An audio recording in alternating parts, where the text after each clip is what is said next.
Welcome back to Alchemical Astrology. I am your celestial pilot Melusine with the last lunar report for 2022. I'd like to wish everyone a restful and reflective solstice as the Dark Mother nourishes us and brings our intentions to fruition while the sun makes his journey back towards the Tropic of Cancer for those of us in the Northern Hemisphere. On December 23rd at 5:16 a.m. Eastern Standard Time, the two luminaries will land in the first decan of Capricorn at 1 degree.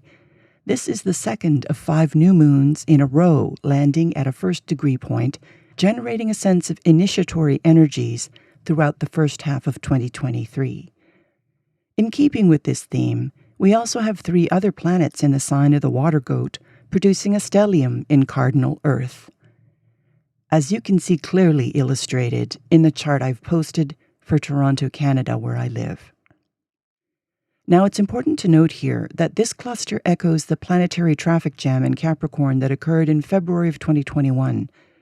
But in this instance, the personal planets closest to the Sun, that is, Venus and Mercury, are dancing with Pluto now.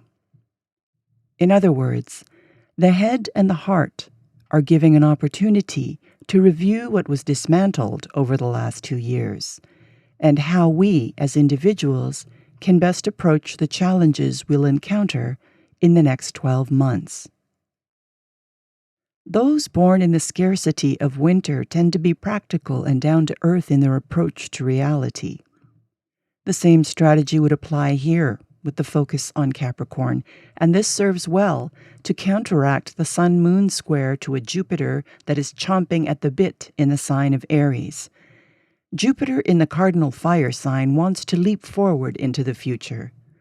The greater benefic is commencing his own new cycle around the zodiac, but Jupiter in Aries can tend towards excess as it expands everything it touches. So a word to the wise. When you're out making merry, be sure you don't take your indulgences to extremes, and take to heart the phrase, everything in moderation, which is the Capricorn default in all worldly matters, since it is ruled by Saturn. In this celestial symphony, it is always useful to look to the ruler of a sign as the cosmic conductor, since there is an orchestra playing in its domain this month. Saturn is in Aquarius, a sign it also rules traditionally. At 21 degrees in the sign of the water bearer, Saturn is not making any hard angles, and as such is serving a supporting role to advance our goals by way of a strong foundation that is forward-thinking in its scope. New leadership is likely to manifest on the mundane level as progressive, community-oriented individuals step into the spotlight to assist humanity through a massive transition period in the next 5 years.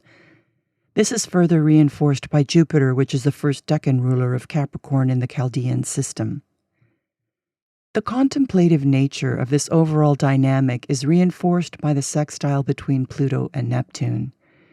You may gain valuable insights that facilitate a shift in your belief systems that might have initially involved a leap of faith, but by trusting your intuition, you will grow and adapt to the changing circumstances more easily and arrive at a higher harmonic by raising the collective consciousness. It is indeed an awakening for us all to witness. You can ruminate on that some more during the Mercury retrograde from December 29th to January 18th of 2023. These year-end reflections include an opportunity to address old woundings as they arise when Chiron goes direct in Aries on the same day and is sextiled by a retrograde Mars in Gemini. Reorientation around information exchange and how you express your thoughts and feelings may well be a focus of your attention now. Reconfigure your self-identity with these parameters in mind. Also, those who have artistic leanings will get a potential financial boost as Venus is conjuncting Mercury, the god of trade and commerce, in the sign of material wealth until January the 2nd. As far as fixed stars are concerned, we have the moon joining the fixed star Spiculum in the bow of the archer.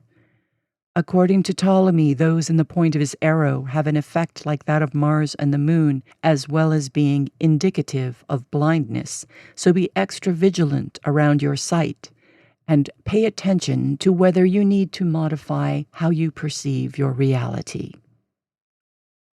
The tarot card for this lunar position adds yet another layer to our interpretations of the message from the wandering stars. It is the Two of Pentacles, perfectly fitting, as pentacles are the suit representing the earth element. The card depicts a young man juggling two coins while dancing on one foot. The coins, in turn, are entwined by a green ribbon forming an infinity sign. It is a reminder that there will always be highs and lows in our status in the material world, and the way to navigate these fluctuations is to find that sweet spot of balance, knowing it is all transient. If we align ourselves with the cosmic ebb and flow, that balance point will be much easier to achieve, and we too can dance our way through this worldly experience from a place of joy and harmony. One way to arrive at this balance is to connect with the mineral kingdom. The Incas used pyrite for divination purposes, and there's no better way of finding balance than to see with clarity. Pyrite is derived from the Greek word pyros, meaning fire. Masculine in nature, it sparks and revitalizes with the power of the sun, reinforcing willpower and fortitude, thereby ensuring the intentions you make on this new moon are fully realized. My report would not be complete without mention of a plant ally, and the one I chose for this new moon is Juniperus communis, sometimes referred to as mountain yew. In Syria, this shrub represented the god Astarte. In the Old Testament, this plant was said to have sheltered Elijah from Queen Jezebel. Most of us know the berries are used in flavoring gin.